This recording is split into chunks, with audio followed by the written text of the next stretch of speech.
What's up everybody, D-Man back. Welcome to a brand new video, and today we're going to be doing another Godzilla vs. Kong news roundup.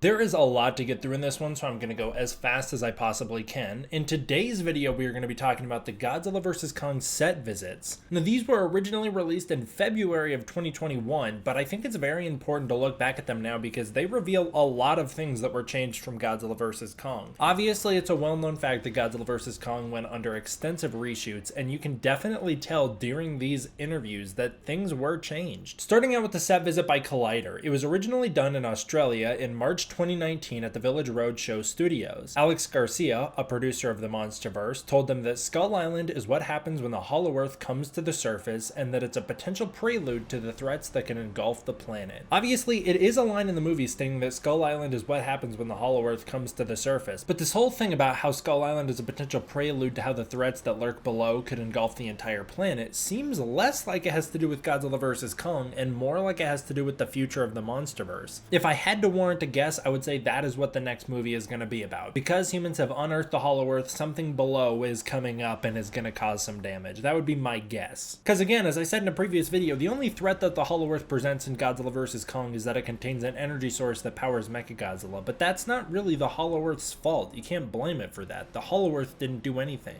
During their set visits, they visited the Ghidorah skull set where it was revealed that Apex took the organic matters of Ghidorah and mechanized it, obviously a prelude to Mechagodzilla. In the scene they watched, Madison, Bernie, and Josh were snooping around the skull trying to figure out what happened and how to get inside and what Apex is up to when all of a sudden Ren enters the room. He enters the skull where a pilot is sitting and he tells the pilot in a chilling voice, "Thank you for your service." Now, a scene similar to this happens in Godzilla vs. Kong, but it's a little different. In the movie, they sneak in, Ren is already inside in a trance piloting Mechagodzilla. There is no sneaking around, and as we'll find out, this scene actually is different than even what this is describing. In a different set visit, it's added on to. They did an interview with Brian Tyree Henry. In it, we learned that Bernie's backstory with the loss of his wife was originally a much bigger part of the story. Bernie was originally going to be much more focused on saving the world and protecting the children as a way to get redemption for his wife's death. This is all explored in the Godzilla vs. Kong novelization. Brian Tyree Henry was a big fan of Godzilla and remembers drawing the character and listening to the 1998 soundtrack. Millie Bobby Brown and Julie and Dennison did their interview together. They screen tested together by reading scenes from Romeo and Juliet where they couldn't stop laughing because it was so cringe. Madison feels the need to protect Godzilla after the events of King of the Monsters, and then they say that Kyle Chandler has an intimidating exterior but is a lot of fun to work with, which is kind of the vibe I get from him watching his interviews and set visits and stuff. Tom Hammock and Owen Patterson, they're the production designers for Godzilla vs. Kong, give one of the most insightful interviews I've read on Godzilla vs. Kong in a long time. They stated that they wanted the contrast between Monarch being a more government-centered, concrete, dull organization to contrast with Apex, which is more futuristic and sleeker. They didn't want the film to seem post-apocalyptic, even given the events of Godzilla King of the Monsters. The Hollow Earth was developed by starting with Skull Island as a base point and then mixing in influences from ancient human civilizations. They made Hong Kong slightly futuristic to how it is in real life in order to play up the idea that it's a neon city, while also making it a bit more like a concrete jungle so that Kong can swing around a bit more. In order to prep for this movie, they watched over 30 Godzilla movies and 7 Kong movies, so they fully understood the visual language of each character and had the ability to put Easter eggs into the film. I'm very glad that people dedicated to this film did this kind of research. They said that Godzilla vs. Mothra, I'm assuming they mean Mothra vs. Godzilla, which is a common mistake people make, Godzilla vs. Destroya, and Shin Godzilla were the main influences on this film. We've also heard that from Junkie XL and Adam Wingard. The main goal was to never lose sight of the scale of the monsters in the human world. Steven Spielberg's War of the Worlds and the underwater kitchen scene from Alien Resurrection were also inspirations for certain scenes in this movie. Lots of new creatures were developed for the Hollow Earth, so it was fully populated. I'm sure there are many that we haven't even met yet. They wanted to have a film with iconic moments and images that were totally unique to this film. They wanted to take the characters places you had never seen them before and show them doing things they had never done before. For instance, having them fight on an aircraft carrier in the middle of the ocean, or having Kong visit the Hollow Earth. By doing stuff like this, looking at these images makes it instantly recognizable that it comes from Godzilla vs. Kong and makes the movie all the more iconic for it. I think they pulled that off very well. And fully, the costume designer for Godzilla vs. Kong actually actually has my favorite interview of the bunch. She says she wanted to blend ancient and futuristic looks. Gia was a blend of the Iwi people and contemporary life. While she does wear a necklace of skullcrawler teeth, very cool, she also wears Converse shoes. Gia's entire fit, aside from the shoes, was custom made. Monarch has been made more official, so there are different levels of uniforms used. There are mission suits, which we actually see in the Hollow Earth Venture, that are made from special fabrics. Monarch's uniforms are more colorful in order to contrast with the darker look of Apex. Kind of an interesting twist on that. Earlier we heard that the production design, the actual set design, was duller for Monarch and brighter for Apex, meanwhile the costumes are reversed. The color red is used very sparingly in the film. It's only used to show a connection between the humans and the monsters. This is in relation to the costume design. That's very interesting. I really want to go back and watch Godzilla vs. Kong with that in mind. Thinking off the top of my head, I know that Gia wears red a lot, especially in moments when she's dealing with Kong, and Madison wears red when she decides to help out Godzilla. The Hollow Earth uniforms have copper over red so that it allows red to show through subtly, which also makes sense because that's when Team Kong finally actually starts working in unison with him. Madison's jacket was taken out of her mom's closet and becomes her mission outfit. I don't know what that means. Is it referring to the actress? Is it referring to the character? Was that Emma Russell's jacket? Either way, it's a cool detail, and looking at it, it does make sense. The jacket is a little large on Millie Bobby Brown. Everyone's costumes were meant to look aged except for Isa Gonzalez's, who always came out with dashing new outfits. That's also another really great touch. It makes her look more rich and preppy in front of everybody else. The Monarch workers on Skull Island wear Base Camp 1 patches to signify that Monarch has now designated Skull Island as Base Camp 1. The female characters don't wear heels. I guess that's a pretty big point of contention because I feel like every time I hear about a movie with female characters, they're always talking about the heels. Instead, they wear footwear fitted for their professions, which just makes sense. They did an interview with Adam Wingard, which was also very insightful. In it, Wingard says he used Godzilla vs. Kong to settle a second grade argument he had with a friend about who would win in a fight, and I just gotta say, that's one of the most dedicated arguments from second grade of all time, and Adam Wingard cheated because obviously his friend was right and he just doesn't want to admit it. He said that the film was supposed to represent the past versus the future, with each monster being placed in different settings to emphasize their connection to those worlds. Wingard wished they had stopped showing new footage after the first trailer because he felt that they spoiled just as much as they could without crossing a line, and you know what? They spoiled too much right afterwards, so he was right. According to Wingard, the strength of the MonsterVerse is that each director gets to put as much of themselves into the film as they want. Each one of them gets to make the film the most them film of all, so this was the most Wingard film of all of the Wingard films, and I think that's also really great. I say big shout out to them, Warner Bros. Legendary, for allowing the directors to do that. He didn't want to treat Godzilla and Kong as props or action set pieces or even just monsters. They were characters with defined motivations and rules on what they will and won't do. That way, it makes it easier for him to just cut to the monsters and allow them to do their thing without fear of the audience getting bored. He didn't want to update Godzilla even though he felt like the head was a little too small because he wanted to avoid the BVS and King Kong vs. Godzilla issues of having a classic monster fight an unestablished reimagined character. In King Kong vs. Godzilla, obviously Godzilla is the established monster fighting a brand new iteration of King Kong, and in BVS, it's obviously Superman fighting a brand new iteration of Batman. He didn't want to have these kind of like, oh well, Godzilla looks different, so it's the Wingard Godzilla. He wanted it to be the MonsterVerse Godzilla, not the Wingard Godzilla. I would be willing to bet in his next movie he beefs that head up so it's a little bigger. He said that he wanted Godzilla vs. Kong to be the birth of a new MonsterVerse era, but that it also depends on how the movie was received. This was originally the end point for the MonsterVerse. Happy to say that Godzilla vs. Kong did well enough at the box office to warrant the birth of a new MonsterVerse era. He also says that the action scenes were designed around the terrain so that the monsters would use it properly. This makes for much more interesting and dynamic battle sequences. And then finally, he says that there weren't any course corrections made to this film due to the reception of King of the Monsters. Warner Bros. Planned for audiences to receive King of the Monsters however they wanted, and they didn't really care because they knew from the start Michael Dougherty is not doing the next movie, so it doesn't really matter. Adam Wingard's going to be doing the next movie, so it's going to be very different anyways. In this article, we see a couple new photos. We see Adam Wingard directing Millie Bobby Brown in front of Julie and Dennison. We've talked about that in a previous video. We just got it in more HD quality here. We also see Ren and Wingard inside the Ghidorah skull, so I'm very glad I avoided these set visits back in the day because I do think they spoil a bit much. But that set is incredible, the lighting is incredible, the whole thing is great. They did such a fantastic job with it. Big shout out to the team that worked on Godzilla vs. Kong for pulling that off because it looks incredible and I love it very much. That being said, the movie doesn't do a great job showing off the geography of that scene, and I'm still a little confused on what the inside of that skull looks like. How did that all work? What was going on? I don't know. Comingsoon.net did another set visit, so we have another set of stuff to run through. In this, we learned that Mark Russell is now a director at Monarch, leading the organization. Although he's not the number one, he's pretty high up there. Good for him. him. I know he didn't want that, but good for him. Apex was responsible for most of the rebuilding efforts after King of the Monsters. Very cool. Both of those details are touched on in the Godzilla vs. Kong novelization. Producer Alex Garcia says that the film was supposed to start out with a massive mission on Skull Island to try and figure out what has caused the rise of the Titans. Most of the Titans have gone dormant, but Godzilla is still having to go around keeping a few in check as the new alpha predator. This mission on Skull Island, it was originally something very different than what wound up being the case, and it went through multiple iterations before finally getting cut from the movie. That being said, the final iteration of it does make its way into the Godzilla vs. Kong novelization. Originally, it was going to be Nathan Lynn's wife going down into the Hollow Earth getting killed. In the final iteration, it's Nathan Lynn leading the charge into Hollow Earth on Skull Island, causing a whole big mishap where the storm on Skull Island comes in and starts to destroy the island. They launch some jets, Nathan Lynn's brother's in them, he tries to get into the Hollow Earth, but the gravity inversion crushes him to death. Apparently, Godzilla was originally supposed to have gone rogue in the last few months and had been attacking cities and facilities, but Madison believed someone else was to blame. We do see production design supporting this in Godzilla vs. Kong. Madison has a corkboard of multiple Godzilla attacks. Meanwhile, the movie makes it seem that he has only attacked the Apex headquarters. I would have much preferred if Godzilla had gone destroying cities and other facilities, and then there was a whole big conspiracy that wherever there was an Apex facility, Godzilla was going to show up and destroy stuff. That'd be much more entertaining and exciting, but we didn't have the runtime for it, so I do understand why they cut it. Monarch had apparently spent a lot of time trying to get ahead of the situation with the whole Godzilla thing by drilling multiple holes to the Hollow Earth in hopes of finding a way to see what was happening down there with that ecosystem and how it could be affecting Godzilla. Obviously, that was changed as well. The scene they watched be filmed was the same scene that was seen by the other people, but they describe it a little differently. The way they described the scene they watched is that Madison and Josh are sneaking around under the floor of the Ghidorah skull. Josh is protesting as Ren shows up to relieve the pilot of his duties, in which case Ren would say, "Thank you for your service." Now, originally Ren was going to be a bit more of a bad guy than what we see in Godzilla vs. Kong, but that got changed, and I think what we're hearing here is a changed version, because originally Ren was going to go on like a secret mission and kill off people, and he was eventually going to turn into a bad guy who takes over Mechagodzilla. But that was changed, and we have Shunogori talking about that, and I actually think what he says is a much more